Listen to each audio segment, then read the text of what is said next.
U.S. and Iran have so far paused strikes for the third day in a row. No strikes from either side after nearly 2 straight weeks of nightly bombing. And this comes as U.S. officials, including the chairman of the Joint Chiefs of Staff, Gen.Dan Caine, are warning about the dwindling supply of U.S. air defense munitions. The U.S. ambassador to the United Nations also weighing in, saying President Trump is giving diplomatic efforts a chance. What the president is doing right now, as we've seen all along, is giving some talks some space. Talks are ongoing. They're happening at every level. CNN's Zach Cohen is joining me now. Zach, he also said, that the U.S. ambassador to the UN, that the troops have all they need when it comes to this fight with Iran. But we're hearing about these dwindling munitions. What's the sense of what's going on here, Zach? Yes, Sarah. Ambassador Waltz did say that the U.S. has all the munitions it needs, but that does not line up with what we've been reporting, frankly, since back in April, when analysts and Pentagon data has shown that the Pentagon's munition stockpile, including these key missile defense systems, are running low because of the high frequency with which they're being used during this war with Iran. And while the White House and the Trump administration is arguing that this temporary pause over the last 3 days is intended to give space for diplomacy, we've learned new details about a consequential meeting that took place at the White House on Friday when discussions were being had about potentially escalating the conflict with Iran. All of the president's top advisors were in the room, we're told, and there were some hard truths laid out for the president by both Vice President J.D. Vance and Chairman of the Joint Chiefs, Dan Caine, both of them warning about potential concerns related to the options for escalating this conflict. And Caine, in particular, pointed to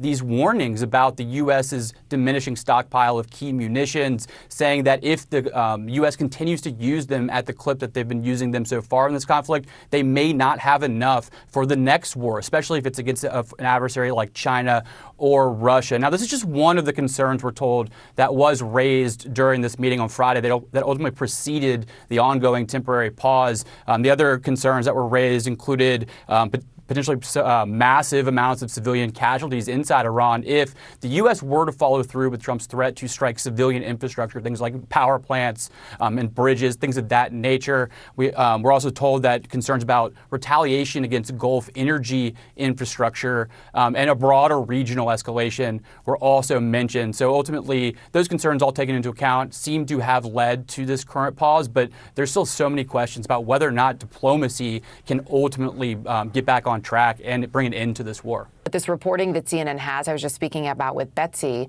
about the concerns raised by Vice President Vance and General Caine, concerns specifically about munition stockpiles. Ambassador Walt, in part, was blaming that on aid that the U.S. has given to Ukraine. A, it doesn't seem like it's that simple, but I'll let you answer that question. But B, what does this tell you about the overall impact on U.S. military readiness? Well, there's certainly an impact, Erica, on U.S. military readiness, no doubt about it. But let's put things into perspective. When you look at the expenditure of Patriot missile munitions in Ukraine, you're talking in the hundreds of Patriot missiles that like PAC-3 type missiles that the Ukrainians have used. Compare that to as many as 1,430 Patriot missiles that were sent off in the war against Iran. So the U.S. itself has used a considerable number of munitions in this Iran conflict, Operation Epic Fury, and both pre and subsequent operations. So we really have to figure out the defense industrial base in this country. There are serious concerns. General Caine and the Vice President are absolutely right about that. The key question, though, is that we have a long lead time in putting all these weapon systems together, building them, manufacturing them, getting the money allocated for them, and then, of course, finally getting them into the field. So those are the kinds of things that have to be fixed. The Pentagon is making strides in that direction, but the key thing here is also this.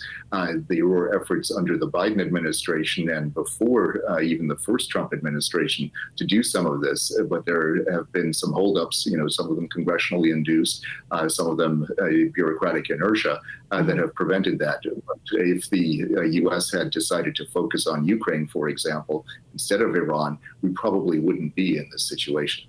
talk about where things stand then now with CNN Global Affairs analyst Brett McGurk. He's also the author of the new book coming out, Brink, Inside the Race to Free the October Hostages. It's good to see you. Thanks for being here. So let's talk about, they're in a pause moment. That seems to be, I think, the only clear thing when it comes to the status of this war, because 2 weeks of U.S. bombing runs on Iran have seemed to fail to break the deadlock over the Strait of Hormuz still. And now you have reporting that there's this concern that was raised this week about further depleting munition stockpiles if the president escalates this further. How do they navigate a path forward now, Brett? What do you see here? Kate, it's tough. We're 5 months tomorrow. We'll be at the 5-month mark of when this conflict started. And I had a saying when I used to work in the White House for various presidents, from General Eisenhower when he was president. He used to say, before we talk about decisive military action, lay out all the facts cold and hard. And it appears from the reporting from CNN and elsewhere that this meeting late last week did that and said, here are all the factors as we consider next steps. That's good. That's exactly the type of information a president should be getting. It's probably the type of meeting that should have been had before this started. But where are we now? I would call this, Kate, a tactical pause. I think we had 13 nights of strikes. There are back channels open through Oman and other to try to get the strait back to where it was before those strikes started 2 weeks ago. And that, I'm told, they're making some progress. So a tactical pause, let's see where we are, see if diplomacy can get somewhere. But otherwise, we're still kind of stuck because the key variable remains the Strait of Hormuz. And if Iran is not going to is going to maintain that the Strait of Hormuz is its sovereign territory, it controls what goes through the strait, I don't see Washington accepting that, nor do the Gulf states accept that, and therefore you're kind of stuck. So it's a big week, Kate. We got visits coming to Washington. Netanyahu's here, Zelensky's here. We'll see the diplomacy go, but right now, tactical pause. Where do you think things stand right now, and do you think that this pause in the strikes could perhaps lead to some diplomatic progress? The pause in the strikes, of course, is welcome, particularly for people, civilians who are caught in this war. It is an indication that the U.S. administration wants to give talks a chance to succeed. And they have said that holding back is giving the diplomats that chance. However, the Iranian side has clearly activated the Houthi militants in Yemen. When the war started in February, the Houthis largely have stayed out of it. This goes back to the Iranian playbook, which is to use different proxies at different times to exert pressure. And this is more familiar territory for the Iranians. Usually they would not get so directly involved in conflict, but have one of their proxies really apply pressure, which is what we're seeing the Houthis trying to do.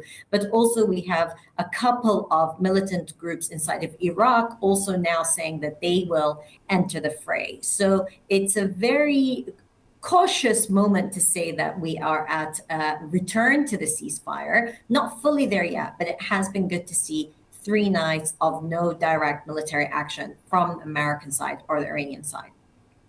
Absolutely, and I'm so glad you mentioned the civilians too on all sides here, especially when we're just seeing one escalation after another for nearly 2 weeks. So then in your view and your assessment, Mina, how long do you think this pause is likely to last? Well, the pause will last as long as there is hope for the talks to change the dynamic.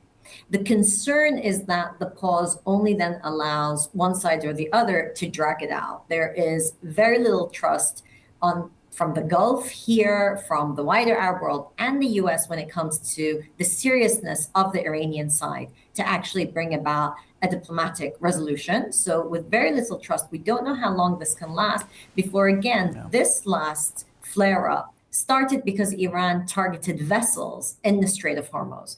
So as long as there can be an agreement not to escalate, let's not forget, we're still in the 60-day window that ends on the 17th of August that was set by the Memorandum of Understanding to get to a longer-term deal. We're nowhere near getting to that longer-term agreement and deal. And so how long it lasts will depend on how serious all sides are, and particularly whether Iranians will stick to what they signed up to in the Memorandum of Understanding, which is to allow the freedom of navigation in the Strait of Hormuz. And it will soon now be, 5 months since both the U.S. and Israel carried out those initial rounds of attacks, starting this conflict. And I say this because soon we'll see those two leaders of those two countries meeting again. Israeli Prime Minister Benjamin Netanyahu heading back to Washington, meeting with President Trump. What will you be looking out for as these two leaders meet? And I'm sure what happens in that meeting will largely determine what the next chapter in this conflict may be.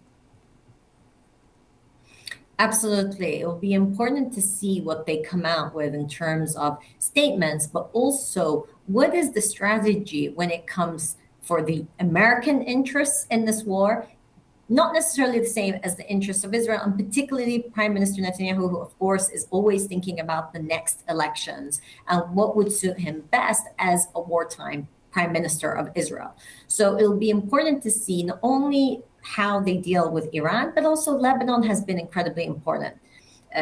President Trump just received the president of Lebanon, Joseph Aoun, in the White House, and the Lebanese desperately want to see Israel withdraw from Lebanese territories, but also to have peace come back to Lebanon. So I think the Lebanon element will be important, but of course, the bigger agenda item is Iran. Palestine, unfortunately, will likely not really be top of the agenda in these meetings, but it is important for the wider dynamic in this region. When it comes to Iran, Prime Minister Netanyahu has been very hawkish, whereas we've seen that President Trump is keen to get to a diplomatic resolution. We've seen them have disagreements before. It'll be interesting to see how they come out of these meetings and whether, again, American interest to bring about a diplomatic resolution will match what Prime Minister Netanyahu will be advocating for during those meetings.